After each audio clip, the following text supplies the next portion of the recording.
16 de abril, terça-feira, 2024, eu quero falar das 7 igrejas da Ásia, que é o último recado de Deus para a igreja na Terra.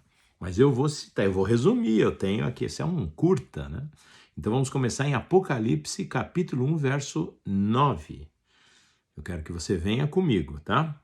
O contexto, você vai entender isso na essência. Está escrito assim: eu, João, irmão vosso e companheiro na tribulação, no reino e na perseverança em Jesus. Eu, irmão vosso e companheiro na tribulação, no reino e na perseverança. Achei-me na ilha chamada Pátimos, por causa da palavra de Deus e do testemunho de Jesus. Ele foi exilado. O João não foi morto, ele não foi assassinado pelo Império Romano, ele foi exilado. Falaram para ele: velho, você não vai mais pregar para ninguém. Essa carta foi escrita no ano 95, do exílio. Deus o chamou, arrebatou, deu uma experiência para ele escrever o Apocalipse, a revelação de Jesus Cristo. Tremenda, tremenda. E ele então pregou para todas as gerações de todos os tempos. Ele foi o maior pregador porque ele fechou a Bíblia, certo? Mas do exílio, quando o Império Romano falou: aqui você não fala com mais ninguém, você morre aqui no ostracismo. E Deus falou: opa, não é o meu comando, amém? E aí o que acontece? Verso 10, achei-me em espírito no dia do Senhor. O dia do Senhor é um período profético, que nós explicamos muito bem no curso do Panorama, que compreende 1007 anos. São 7 anos da tribulação e os 1000 anos do reino milenar de Jesus Cristo na Terra. Isso é chamado o dia do Senhor. Mas quando trata dos rebeldes, fala o terrível dia do Senhor, o acerto de contas com as nações, o acerto de conta com Israel, Deus preparando a terra para retornar e reinar sobre a terra. Esse é o dia do Senhor. E então João foi arrebatado em espírito do dia do Senhor. Ele foi para o futuro, ou foi para a eternidade, ele foi para o terceiro céu, ele foi para o encontro com Deus e com os anjos de Deus. E quando ele é arrebatado, ele achei-me em espírito, significa que o corpo ficou lá, na ilha de Patmos. Mas em espírito, ele estava como que num transe. Isso se chama arrebatamento, não o final com o corpo, o arrebatamento em espírito. Eu me achei em espírito e ouvi por detrás de mim grande voz como de trombeta, dizendo: o que vê, escreve em livro, Apocalipse, e manda às 7 igrejas. E as 7 igrejas são Éfeso, Esmirna, Pérgamo, Tiatira, Sardes, Filadélfia e Laodiceia. 7 igrejas. Escreve em livro e manda às 7 igrejas. Voltei-me para ver quem falava comigo. Quem é essa voz de trombeta com autoridade, com poder, que fala comigo? E voltado, vi 7 candeeiros de ouro. É a figura do candeeiro, a figura que representa a igreja com 7 braços, representando 7 Espíritos de Deus. O candeeiro, que era a iluminação do tabernáculo.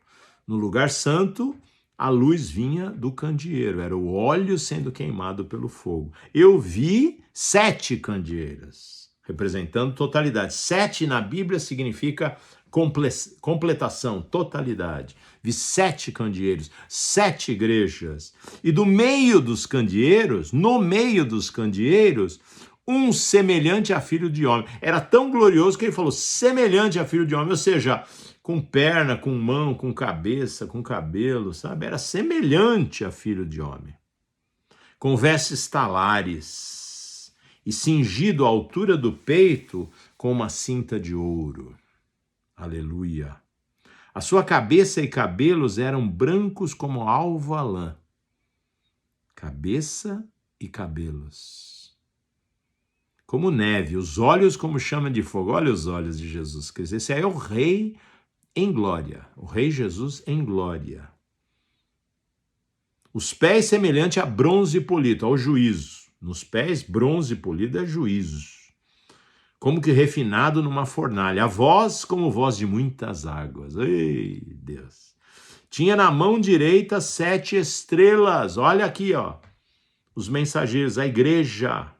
7 estrelas. Todos que são verdadeiramente mensageiros estão nas suas mãos. Não é só o pastor que prega no púlpito. Não é religioso, irmão. Todo mundo que é mensageiro, que fala pelo Espírito, é estrela. 7 estrelas, é a completação, são todos. O projeto sempre foi do corpo funcionar como um todo, certo? Não de um púlpito e um cara falando e todo mundo sentado, laicos, clero, não, isso aí não é Deus, tá? E da boca saía-lhe uma afiada espada de 2 gumes. Olha a palavra de Deus na boca de Jesus. Uma espada afiada de 2 gumes. O seu rosto brilhava como o sol na sua força. Quando João vê Jesus na sua glória, João foi o mais íntimo dos discípulos, ele não reconheceu, ele perdeu as forças. Quando o vi, caí a seus pés como morto. Meu Deus. Porém, ele pôs sobre mim a sua mão direita, a destra da justiça. Eu pus aqui porque você está no espelho, né? Mas é a minha, né? A minha destra, né? Essa aqui é a minha destra da justiça, né? A destra da justiça. A mão direita sobre ele e disse: não temas, eu sou o primeiro e o último. Jesus, o alfa e o ômega, o princípio e o fim. É o Deus Todo-Poderoso que está dizendo: eu sou o primeiro e o último. É uma prova de que Jesus é Deus. Eu sou o primeiro e o último. E aquele que vive. Estive morto, mas eis que estou vivo pelos séculos dos séculos e tenho as chaves da morte e do Hades, lugar da alma dos mortos. Agora presta atenção, verso 19. Escreve, pois, as coisas que viste, e as que são e as que hão de acontecer depois dessa. Esse verso é uma prova do pré-tribulacionismo. Escreve, pois, as coisas que viste. O que é? Apocalipse capítulo 1. Essa é a organização do livro de Apocalipse, revelação de Jesus Cristo. Capítulo 1, as coisas que viste. Jesus, a revelação de Jesus Cristo. Capítulo 1. Capítulo 2 e 3, as coisas que são. A igreja. Em toda a sua sequência histórica, desde o Pentecostes, passando pelo 1º, 2º, 3º, 4º, 5º, até o ano 2000, quando a igreja vai ser arrebatada. Então, são 2000 anos de igreja. As coisas que são, porque ele estava no ano 95, as coisas que são igreja.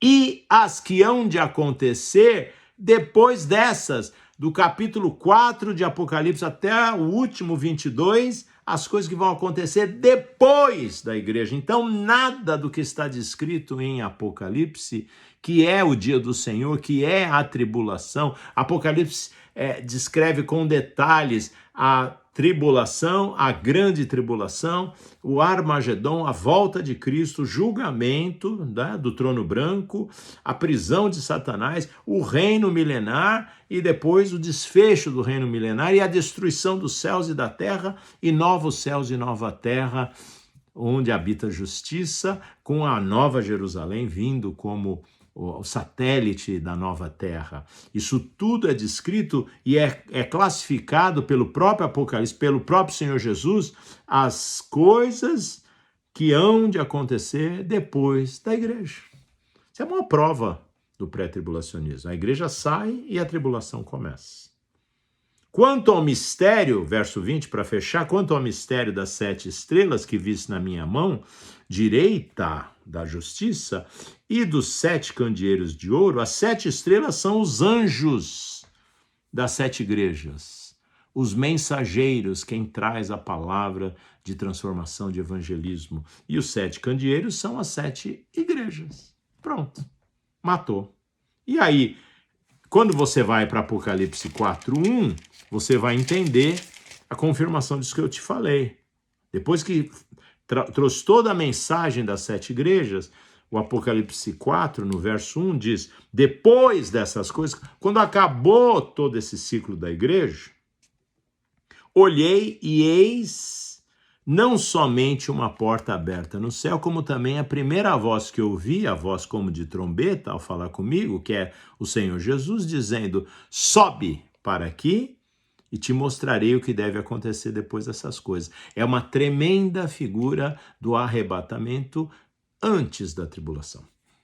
O arrebatamento acontece antes da tribulação. Para mim, sem dúvida nenhuma, é a doutrina bíblica, tá? Não é no meio, não é no final. Não é mid-tribulacionismo, não é pós-tribulacionismo. É antes, tá? É determinado por Apocalipse 1:19 e Apocalipse 4:1. Agora, 7 igrejas, para fazer o fechamento, que elas também significam um ciclo histórico da igreja na Terra e também significam uma condição específica para cada um que pode acontecer em qualquer dos momentos, qualquer século desses 2000 anos de existência da igreja na Terra. A primeira é Éfeso. A igreja em Éfeso, não é a igreja de Éfeso, é a igreja em Éfeso. Então, Éfeso é um lugar espiritual. O que significa Éfeso?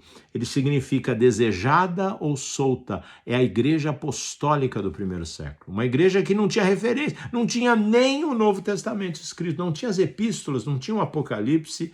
Essa igreja, ela funcionou pelo Espírito Santo sem condicionamentos religiosos. A igreja em Éfeso, a igreja apostólica do primeiro século, a igreja em Éfeso, desejada, solta, que conquistou praticamente o mundo. O Império Romano foi conquistado pela igreja em Éfeso. Teve os seus problemas, claro, por isso que vieram as corrupções das seguintes. A segunda igreja é a igreja em Esmirna. A palavra Esmirna vem da mesma raiz de mirra. Mirra é o que era colocado no corpo dos mortos para sanitizar. Saquitel de mirra era colocado aqui nos tempos de pragas, nos tempos de situações de morte. Deus falava: coloca o saquitel de mirra, que significa o vapor da mirra te protegendo de toda a infecção bacteriana ou virótica. Simboliza Jesus, o sangue de Jesus. Mas a mirra, no nome da igreja Esmirna, é da mesma raiz de sofrimento, de morte. A igreja em Mirna é uma igreja sofredora. A igreja em Esmirna é uma igreja perseguida. A igreja é o único texto que fala que você vai ser perseguido por 10 dias e ser fiel até a morte. E te darei a coroa da vida. Então é uma igreja que vai ter uma tribulação muito mais forte. Aconteceu a partir do primeiro século, segundo século, até o terceiro século, até o início do quarto século. Aconteceu a igreja em Esmirna, e acontece em todo lugar onde o cristianismo é proibido. A igreja em Esmirna, ela é histórica, porque é a igreja nos países comunistas, é a igreja que prosperou em Cuba, a igreja que prospera na Venezuela, a igreja que prosperou na Rússia comunista, a igreja que prospera nos países muçulmanos, perseguida na Turquia, na Coreia do Norte, nos países africanos, né, do norte da África, onde, né, na janela 1040, onde o islamismo, né, até em Israel, no Irã, sabe, no Iraque, em todos os países muçulmanos onde existe perseguição, a igreja é a igreja em Esmirna. Então você pode ser uma igreja em Esmirna quando você foi enviado para um lugar hostil ao cristianismo, hostilidade e perseguição, igreja em Esmirna. Você estará numa igreja em Éfeso quando você estiver fundamentando apostolicamente, né? Te mandou numa tribo de índios, você tem que fundamentar apostolicamente. É um novo trabalho, uma igreja solta, desejada, porque não tem referenciais religiosos. Você tem que fundamentar. Quando você precisa estabelecer a fundação, é apostólico. Amém? A próxima é Pérgamo, que começa no ano 312, 320, quando o Império Romano assumiu a igreja. estabeleceu, né, que a igreja era permitida e depois se tornou a religião oficial do Império Romano, e aí o imperador se torna o sumo pontífex. A linhagem papal vem dos imperadores romanos. Aí, essa igreja em Pérgamo significa torre ou casamento, uma igreja que casou com o mundo para sobreviver ou para se livrar da perseguição. É uma igreja que vai para o lugar onde existe o trono de Satanás. Essa é a igreja em Pérgamo. Depois de Pérgamo vem Tiatira, que significa sacrifícios intermináveis. Aí ela é tipicamente a igreja católica apostólica romana, mas também é simbolizada em muitas outras que mantiveram isso, que aceitaram, toleraram Jezabel, toleraram uma série de aspectos mundanos, pagãos, que inundaram a igreja e se tornou praticamente a igreja por muitos séculos, até a Reforma Protestante. É uma igreja em Tiatira, sacrifícios intermináveis. Cada missa é como se fosse um sacrifício, né? E depois de Tiatira vem Sardes, que representa o protestantismo histórico. A palavra Sardes significa o que resta, o que restou. Jesus fala, tem nome de que vives, é crente, é protestante, mas estás morto. Uma igreja que se permite morrer, é o que restou. Você salva alguma coisa do catolicismo, mas você morre em si mesmo. Né? Se você olhar, né, para as denominações, se você olhar, você vai ver morte, você vai ver que não escaparam, né? O luteranismo não escapou, o anglicanismo, a metodista, os presbiterianos, depois os anabatistas, que vieram os batistas, e todas essas denominações protestantes acabam se ficando mortas na sua denominação, nessas construções humanas. Depois vem as duas últimas, Filadélfia, o amor dos irmãos, essa é joia, tens pouca força, mas não negaste o meu nome, a minha palavra. E a última é Laodiceia, que é a voz do povo, é a igreja democrática. Né? A Laodiceia é a voz do povo. Então é a igreja que quer fazer o que o povo quer. E é rica.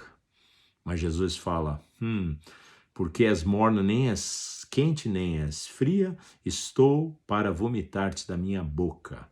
E a palavra é muito dura para Laodiceia. 7 igrejas, aleluia! Eu consegui resumir em 18 minutos. E eu quero que você receba isso. O curso total está no Panorama, né? holynation.com.br.